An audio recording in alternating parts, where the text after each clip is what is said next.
Hey guys, welcome to YouTube channel study with RS में आपका स्वागत है। उम्मीद करती हूँ आप सब अच्छे होंगे। आज का हमारा जो वीडियो है वो है बीजेपी से संबंधित, यानी कि आज हम जानेंगे कि बीजेपी का इतिहास क्या है। साथ ही आज जो सत्ता में है वो पार्टी किस तरह से अपनी बुनियाद मजबूत करके आई है। आज हम इसके इतिहास के बारे में कुछ जानकारी प्राप्त करने वाले हैं। तो चलिए शुरू करते हैं। सबसे पहले तो जानते हैं कि इसकी स्थापना किन के द्वारा की गई थी। इनकी स्थापना जो है ये हमें दिखाई दे रहे हैं अटल बिहारी वाजपेयी, पूर्व प्रधानमंत्री अटल बिहारी वाजपेयी जो हैं इसके फाउंडिंग मेंबर के रूप में रहे हैं। दरअसल ये वक्त होता है 1980 का, जब कुछ प्रबुद्ध लोग जो हैं वो फिरोज शाह कोटला मैदान, जो कि आज अरुण जेटली स्टेडियम कर दिया गया है, वहां पर इकट्ठे होते हैं और वो सब मिलकर डिसाइड करते हैं कि भाई हम एक नई पार्टी बनाएंगे। ये देखिए, ये है अटल बिहारी वाजपेयी और ये है लाल कृष्ण आडवाणी और ये है विजया राजे सिंधिया जो कि वसुंधरा राजे की माता है। ये सब प्रबुद्ध जन इकट्ठे होते हैं अरुण जेटली स्टेडियम, जो कि आज का नाम है उनका, उस वक्त था उसका फिरोज शाह कोटला मैदान। 1980 का दौर होता है। ये सभी मिलकर डिसाइड करते हैं कि हम अपनी एक नई पार्टी बनाएंगे जिसका नाम होगा भारतीय जनता पार्टी। ठीक है। बाद में इसके नेक्स्ट दिन जब ये बैठक बुलाई जाती है 5 अप्रैल 1980 को। ठीक है। जब इसकी अध्यक्षता है वो राजमाता विजया राजे सिंधिया द्वारा की जाती है। बाद में 6 अप्रैल को इस पार्टी की घोषणा कर दी जाती है कि अब एक नई पार्टी बनाई गई है जिसका नाम है भारतीय जनता पार्टी और जिसका चुनाव चिन्ह जो है वो रखा जाता है कमल का फूल। अब देखते हैं कि ये जो भारतीय जनता पार्टी है इसकी राजनीति में जो एंट्री है वो किस तरह से होती है। दरअसल 1986 में एक केस आता है, शाहबानो केस। ये केस जो होता है ये एक बहुत ही पेचीदा केस होता है। दरअसल ये एक 65 ईयर ओल्ड लेडी होती है जिनके 5 बच्चे होते हैं, लेकिन इनके पति जो होते हैं वो 14 साल बाद दूसरी शादी कर लेते हैं और इनको तलाक दे देते हैं। लेकिन अब जो 5 बच्चों की जिम्मेदारी है वो अकेली इन महिला पर आ जाती है। तब ये अपने पति के खिलाफ वहां इंदौर मध्य प्रदेश की ये घटना होती है, तो ये इंदौर कोर्ट में जाती हैं। तब कोर्ट जो है एक फैसला देती है जो कि कह सकते हैं कि बहुत ही दुर्व्यवहार भरा इनके लिए कह सकते हैं कि फैसला रहा है। दरअसल कोर्ट जो है, इंदौर कोर्ट है, वो इनके लिए डिसाइड करती है कि इनके पति जो है वो भत्ता देंगे 20 रुपए प्रति महीना। 20 रुपए प्रति महीना इनका गुजारा भत्ता कोर्ट के द्वारा डिसाइड किया जाता है, जबकि इनके पति जो होते हैं वो 5,000 रुपए प्रति महीना कमाते हैं। लेकिन कोर्ट कहती है कि आप इन्हें 20 रुपए प्रति महीना गुजारा भत्ता दीजिए।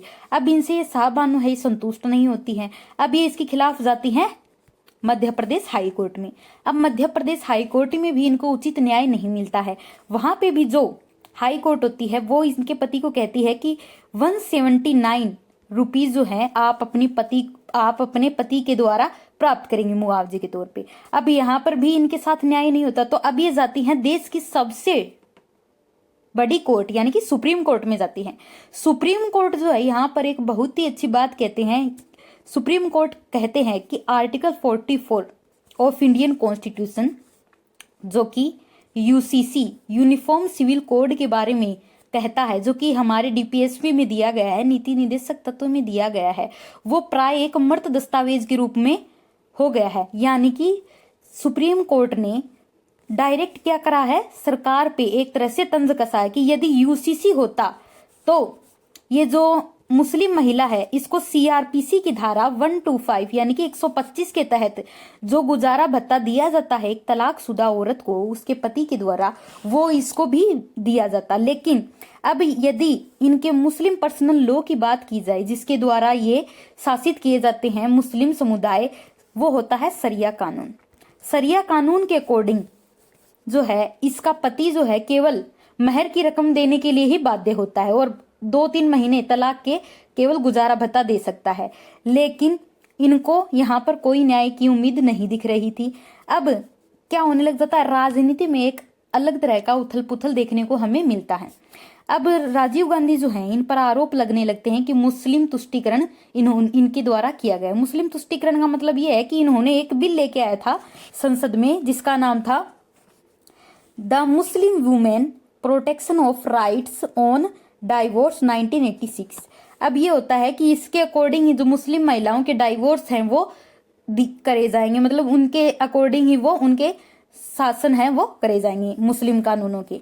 अब यहां पर बीजेपी को एक मौका मिल जाता है कि कांग्रेस पर मुस्लिम तुष्टीकरण के आरोप लग चुके हैं। अब बीजेपी जो है वो मैदान में कूद पड़ती है, ठीक है। और जब बीजेपी मैदान में कूद पड़ती है तो वो अपने पहले अधिवेशन में, जून के जो पालमपुर अधिवेशन होता है, पालमपुर अधिवेशन में पहली बार राम जन्मभूमि का मुद्दा जो है वो बीजेपी लेकर आती है, ठीक है। और कहती है कि यदि हम आए तो राम मंदिर जरूर बनाएंगे। तो इनका जो एजेंडा रहता है वो राम मंदिर पर ही फोकस रहता है। अब यहाँ पर एक बात कही गई है कार्ल मार्क्स के द्वारा कि जो धर्म है वो मानव समाज के लिए एक अफीम की तरह कार्य करता है। राम मंदिर का जो एजेंडा रहता है वो बीजेपी के लिए एक संजीवनी के रूप में साबित होता है। साथ ही जो आडवाणी है वो एक कट्टर हिंदुत्व की राह पर चल पड़ते हैं, यानी कि कट्टर हिंदुत्व की राजनीति पकड़ लेते हैं। बाद में 1990 में आडवाणी जो है इनके नेतृत्व में एक सरकार बनाई जाती है। राजस्थान, मध्य प्रदेश और हिमाचल प्रदेश में बीजेपी की सरकार आती है, ठीक है। ये तो होता है कि बीजेपी राजनीति में किस तरह से आती है। अब देखते हैं कि बीजेपी के पहली बार लोकसभा इलेक्शन में प्रधानमंत्री कब बनते हैं। दरअसल अटल बिहारी वाजपेयी जो हैं वो बीजेपी के फाउंडर मेंबर थे। साथ ही बीजेपी के द्वारा इनको पीएम के कैंडिडेट के रूप में भी चुना गया था।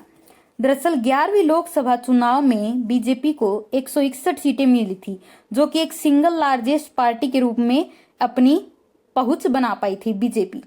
अब अटल बिहारी वाजपेयी जो हैं वो प्रधानमंत्री बना दी जाती, क्योंकि ये बीजेपी के फाउंडर मेंबर होते, साथ ही ये क्या होते हैं, पीएम कैंडिडेट के रूप में भी चुने गए थे। अब 13 दिन तक ये सरकार चलती है, बाद में ये गिर जाती है, ठीक है। अब जब सरकार गिर जाती है, लोकसभा मध्यावधि के चुनाव करवाए जाते हैं, तो 1998 में देश में मध्यावधि चुनाव होते हैं और इसमें एनडीए यानी कि बीजेपी गठबंधन जो है ये 294 सीटों के साथ आती है। और वापस से 19 मार्च 1998 को दूसरी बार अटल बिहारी वाजपेयी जी क्या बनते हैं, पीएम बनते हैं। हालांकि ये सरकार भी 13 महीनों के बाद वापस से क्या है, हट जाती है, इन्हें भी इस्तीफा देना पड़ता है। अब वापस से सरकार गिर गई तो इसका मतलब क्या है, विश्वास मत नहीं रहा तभी सरकार गिरती है। अब वापस से जब विश्वास मत खो दिया इन्होंने, तब वापस से दूसरी बार मध्यावधि चुनाव करवाए जाते हैं।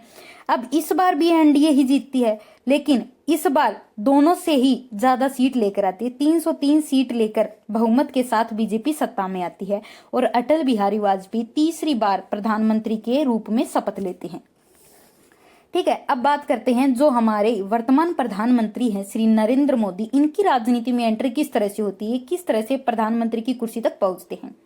दरअसल प्रधानमंत्री जो नरेंद्र मोदी है, इन पर आरोप लगता है कि ये जो पीएम मोदी अब बने हैं 2014 में, ये पहले क्या थे, 2000 की बात है, सन 2000 की बात है। इन पर आरोप लगता है कि ये गुजरात के जो सीएम हैं, जिनका नाम होता है केशुभाई पटेल, इनको हटाने के लिए ये राजनीति में पकड़े जाते हैं इनकी पार्टी के द्वारा ही, ठीक है। अब पार्टी क्या है, इनको गुजरात से निष्कासित कर देती है और ये गुजरात छोड़कर कहाँ चले जाते हैं, अमेरिका चले जाते हैं। और अमेरिका की यात्रा पर जब ये निकलते हैं तो कुछ साल बाद अटल बिहारी वाजपेयी से इनकी अमेरिका में मुलाकात होती है। अब अमेरिका में जब अटल बिहारी वाजपेयी और प्रधानमंत्री नरेंद्र मोदी मिलते हैं, तब अटल बिहारी वाजपेयी कहते हैं कि कब तक आप भागोगे, मतलब कभी ना कभी तो आपको एक ठिकाना पकड़ना ही पड़ेगा, ऐसे भागने से काम नहीं चलेगा। ऐसा करो, दिल्ली आओ और वहां पर आकर अपना कार्यभार संभालो। तब जो पीएम नरेंद्र मोदी होते हैं वो गुजरात के सीएम बनाए जाते हैं इनकी पार्टी के द्वारा, ठीक है। अब दरअसल इनकी पार्टी में भी क्या होता है, एक तरह का अंदरूनी राजनीति चलती रहती है। जो आडवाणी होते हैं, जो कि बीजेपी के फाउंडिंग मेंबर होते हैं, वो मोदी जी को पसंद नहीं करते थे कि ये पीएम कैंडिडेट के रूप में चुने जाएं। और इस कारण जब बीजेपी की संसदीय बैठक बुलाई जाती है 13 सितंबर, ठीक है, 13 सितंबर को जब बीजेपी की संसदीय बैठक बुलाई जाती है, तो आडवाणी जी जो हैं वो नहीं आते। वो कहते हैं कि मैं इस मीटिंग में आने के लिए असमर्थ हूं, वो मना कर देते जैसे तैसे, ठीक है। और वो राजनाथ सिंह को क्या लिखते हैं, एक लेटर लिखते हैं। ये लेटर की कुछ लाइनें इस तरह से थी कि मैंने आपको पहले बताया था कि मैं बहुत परेशान हूं और अब बेहतर होगा कि मैं बैठक में शामिल ना हूं। यानी कि सीधा सीधा एक संकेत आडवाणी जी ने ये दिया कि मैं इस मीटिंग में शामिल नहीं होऊंगा, क्योंकि उनका एक तरह से मूक संदेश था, क्योंकि वो पीएम कैंडिडेट के रूप में जो प्रधानमंत्री नरेंद्र मोदी है इनको नहीं चुनना चाहते थे, और इसी तरह से उन्होंने जो मीटिंग है उसको खारिज कर दिया। ठीक है, अब जो संसदीय बोर्ड की मीटिंग होती है उसमें संसदीय बोर्ड के मेंबर होते हैं, वो जो मोदी होते हैं इनको पीएम उम्मीदवार के रूप में खड़ा कर देते हैं। अब आडवाणी को छोड़कर 12 सदस्यीय बोर्ड का हर सदस्य इस बैठक में शामिल होता है, लेकिन आडवाणी नहीं होते हैं, क्योंकि वो इनको पीएम कैंडिडेट के रूप में नहीं नॉमिनेट करना चाहते थे। अब नरेंद्र मोदी जो है इनको प्रधानमंत्री का उम्मीदवार घोषित कर दिया जाता है। ठीक है, अब 2014 में प्रधानमंत्री नरेंद्र मोदी जो है वो पीएम की शपथ लेते हैं। दरअसल 2014 में जो बीजेपी है ये 30 साल का अपना जो भूतकाल का रिकॉर्ड है वो तोड़ कर आती है, यानी कि ये संसद के अंदर 282 सीटें अकेली बीजेपी जीत कर आती है। 16 मई 2014 को जो लोकसभा इलेक्शन होते हैं उसमें बीजेपी अपना ही 30 साल का रिकॉर्ड तोड़ देती है और इनको 31.34% वोट शेयर मिलते हैं और 543 में से इनको 282 सीटें मिलती हैं। दरअसल जो संसद है इसमें 543 सीट है लोकसभा की। ठीक है, और राज्यसभा जो है इसमें है 245। ठीक है, तो 543 में से 272 सीट जो है वो किसी भी पार्टी को पीएम बनाने के लिए यानी कि सत्ता में आने के लिए जरूरी होती है, तो इनको मिली थी 282 सीट, यानी कि ये बहुमत में थी। अब होता यह है कि उस दौर में कांग्रेस जो है वो केवल 44 सीटों पर सिमट कर रह जाती है, यानी कि कांग्रेस जो है एक बहुत ही बड़ी लार्जेस्ट पार्टी होने के बावजूद भी 2014 के बाद केवल 44 सीटों पर सिमट कर रह जाती है। और पिछले 10 साल में जो कांग्रेस है इसका प्रदर्शन बहुत ही हल्का रहता है और 44 सीटों पर इनकी संख्या सिमट कर रह जाती है।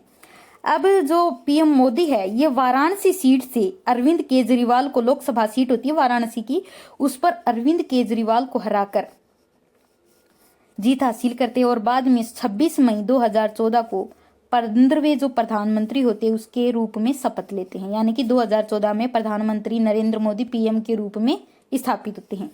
अब जानते हैं कि जो बीजेपी होती है इसने अपना जो वोट है वो किन आधार पर प्राप्त किया। इनका मतलब जो वोट प्राप्त करने का आधार था, इनका एजेंडा था इनके घोषणा पत्र में, वो कौन कौन से मुद्दे थे। दरअसल ये 3 मुद्दों पर चुनाव लड़ती है। पहला होता है यूसीसी यानी कि यूनिफॉर्म सिविल कोड, जिसमें होता है कि सभी धर्मों के लिए एक समान कानून लाया जाएगा, चाहे वो मुस्लिम धर्म के हो, ईसाई के हो, हिंदू के हो, सिख के हो, सभी के लिए क्या होगा, एक समान कानून होगा। जैसे कि सभी के पर्सनल लॉ होते हैं, जैसे कि मुस्लिम पर्सनल लॉ है, हिंदू पर्सनल लॉ है, इन सभी को हटाकर जितने भी तलाक के, विवाह के, गोद के, ये प्रॉपर्टी के जितने भी मामले होते हैं ये इनके पर्सनल लॉ के हिसाब से अभी हैंडल किए जाते हैं। लेकिन यदि यूसीसी आता है, अभी हिमाचल प्रदेश में और पूरे देश में यूसीसी लागू किया जा चुका है। ठीक है, अब सरकार ने ये अपना चुनावी एजेंडा बनाया था जो कि सरकार ने प्राप्त भी कर लिया है। साथ ही गो हत्या इनका दूसरा एजेंडा था। तीसरा था इनका आर्टिकल 370 जो इन्होंने 2019 में हटा दिया है। तो इस तरह से इन्होंने 3 मुद्दों पर 2014 का अपना ये इलेक्शन है लोकसभा का वो लड़ा था। अब स्वतंत्र भारत में जो पहला लोकसभा इलेक्शन है वो कब हुआ था, 25 अक्टूबर 1951 से 21 फरवरी 1952 के बीच में हमारा पहला इलेक्शन हुआ था जब भारत आजाद हुआ था। मतलब स्वतंत्र भारत का पहला जो इलेक्शन है वो 1951 में हुआ था। ठीक है, और इसको होते होते 21 फरवरी 1952 का समय लग गया था, यानी कि इतने महीने लगे थे, अक्टूबर से लेकर फरवरी तक के इलेक्शन में वक्त लग गया था, क्योंकि उस टाइम पर ईवीएम वगैरह थी नहीं जो इतनी फास्ट तरीके से इलेक्शन करवा सके। ठीक है, अब जनसंघ जो है, क्योंकि जनसंघ ये क्या है, बीजेपी का फाउंडिंग फादर है। अब जनसंघ ने इसमें 94 सीटों पर अपने उम्मीदवार उतारे थे। हालांकि जो जनसंघ है वो केवल 3 सीटों पर ही इसमें जीत पाई थी। अब देखते हैं कि बीजेपी ने अपने और क्या क्या एजेंडे चलाए हैं सरकार में आने के बाद। दरअसल बीजेपी अपना एक मेंबरशिप प्रोग्राम चलाती है। 1 नवंबर 2014 को पीएम मोदी और भाजपा अध्यक्ष अमित शाह, उस वक्त अमित शाह आज के जो गृह मंत्री है अमित शाह, उस वक्त बीजेपी के अध्यक्ष थे नवंबर 2014 में। इनके द्वारा एक प्रोग्राम चलाया जाता है जिसमें होता है कि लोगों को ज्यादा से ज्यादा बीजेपी कैंडिडेट के रूप में जोड़ा जाए। तो इनका टारगेट था कि हमें 5 महीनों में 10 करोड़ मेंबर जोड़ने हैं बीजेपी के रूप में, ठीक है। और इस अभियान का नाम था भाजपा नेशनल मेंबरशिप ड्राइव, यानी कि सदस्यता महाअभियान। और इस सदस्यता महाअभियान में जो है ये पीएम नरेंद्र मोदी, ठीक है, उस वक्त के जो पार्टी अध्यक्ष थे अमित शाह, आज जो गृह मंत्री हैं, ये डिसाइड करते हैं कि हमें 10 करोड़ मेंबर बनाने हैं बीजेपी की। अब क्या इनके द्वारा ये प्राप्त कर लिया जाता है ये टारगेट?